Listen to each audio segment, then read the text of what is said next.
Shalom, the promised land of Israel, stretches from the Nile River to the Euphrates River. That is what the Bible says. That is what the Bible promises the people of Israel. That is the promised land. See Genesis 15:18 says, "On that day the Lord made a covenant with Abraham, saying, to your descendants I have given this land, from the river of Egypt as far as the great river, the river Euphrates." Again in Exodus 23:31, "I will fix your boundary from the Red Sea to the Sea of the Philistines, and from the wilderness to the river Euphrates." And he goes on. And there are several other places like that where this promise is repeated and emphasized. The land of Israel stretches from the Nile River to the Euphrates River. That is the border of the promised land. Also, not only that, but lands beyond that were also to accrue to them and to be given unto them. But everything had to be done according to a seder of precedence. First, the land of Israel had to be conquered, then they could expand outwards. Not only that, within the land of Israel, they had first of all to conquer the western side, the side west of the Jordan, and then, according to the original plan, one could say, prototypical design, they could expand eastward, or they could rededicate the lands that already conquered to the east after they conquered the west. The children of Israel were subjugated, enslaved in the land of Egypt, and then they were delivered by Moses. They came out of Egypt and they sojourned for 40 years in the wilderness. For 40 years in the wilderness, 40 years. After that, they approached, under Moses, they approached the land of Israel. They conquered the eastern side of it, the area known as Bashan and Gilead, and they were set to continue over the Jordan and to conquer the rest of it. And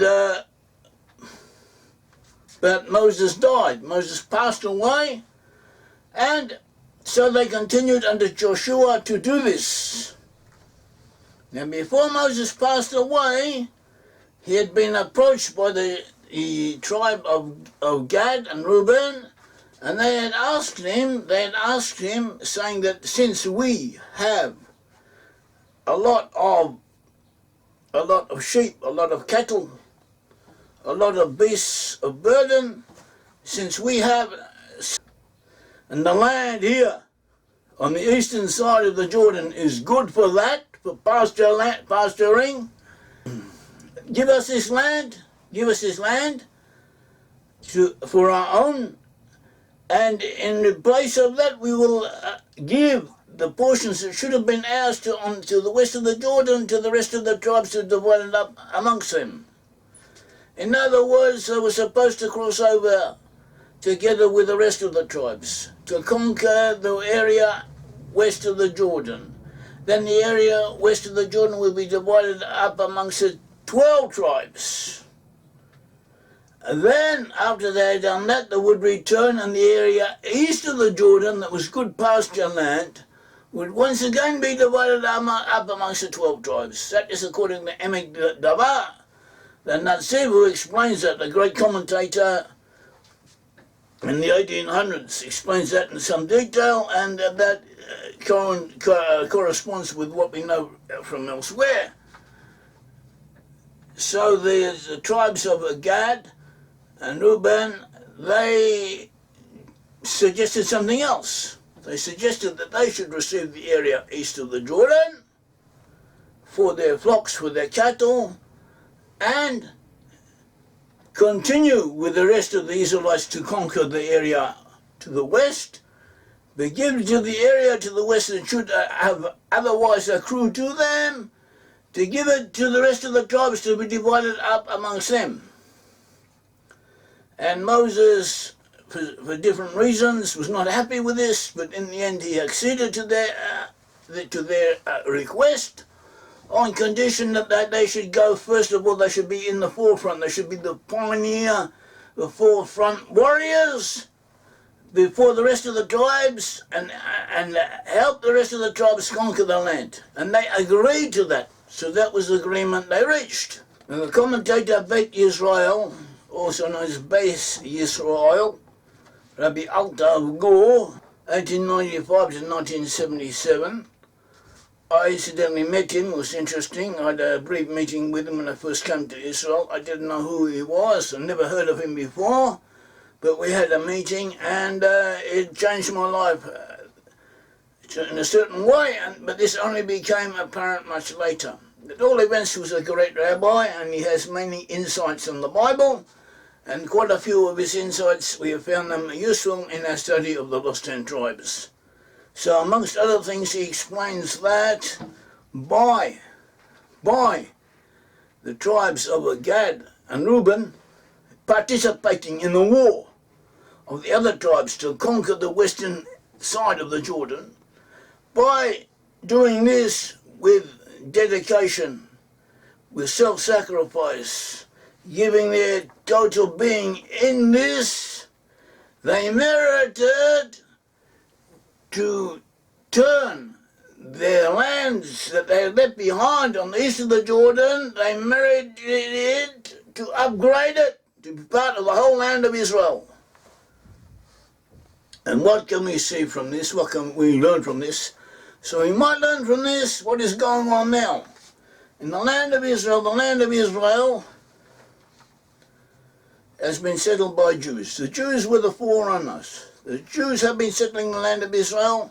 The Jews began to settle the land of Israel after the First World War to a much greater degree than they had done previously, because prior to that it had not been possible. The British took over the land and more or less enabled the Jews, helped the Jews rebuild the land, and people came in, and the Jewish population of the area increased from anywhere from about 20,000, maybe less, maybe more, but around that figure, 20,000 in 1917 to 600,000 in 1948. The British had ruled over the area up until that time. And the British had been hot and cold. Sometimes they'd been more friendly towards the Arabs, at other stages more friendly towards the Jews.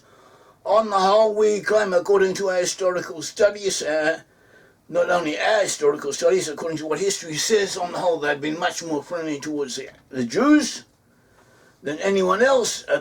Towards the end, certain elements, renegade elements within their governmental circles and the establishment that then existed, tried to backtrack, tried to back out, tried to betray the Jews, almost one could say, or at least they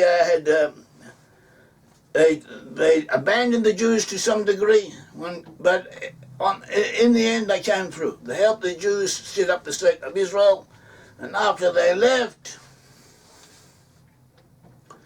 the Americans continued.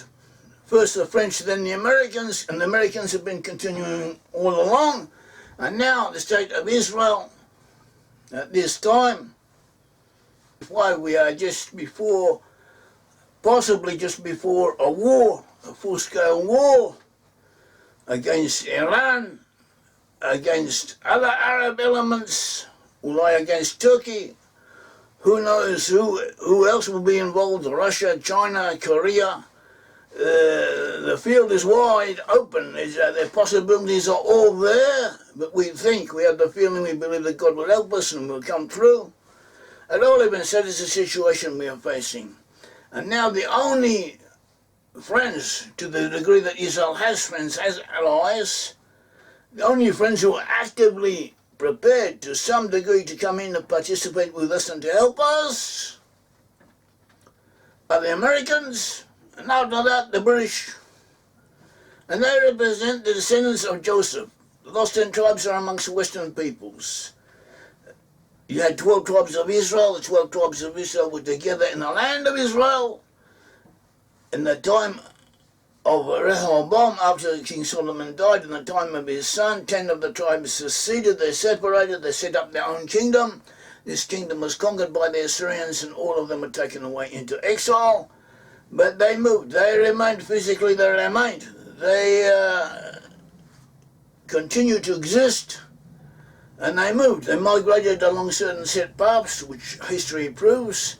Took them to the west, took them to the western areas, took them to the British Isles, took them into Scandinavia, took them into France, into western areas of Western Europe, and that is where the Lost Tribes are now to be found, along with their descendants in North America, Australia, New Zealand, and related areas. And they are the Lost Tribes. We do not say that everyone there is descended from Lost Tribes of Israel, but that is where the Lost Tribes are to be found. And they are a substantial portion of the population in those regions. And so too we see that history, as if to say biblical history, is being repeated. These peoples are the only ones who, at least to some degree, even to a great degree, are standing by the Jews in the state of Israel, having us conquer the land of Israel, regain the land of Israel, or at least have been prepared to up until now. So that is worth taking into account. God willing, they will continue to help us, and we will succeed and come through this time of troubles that we now find ourselves in.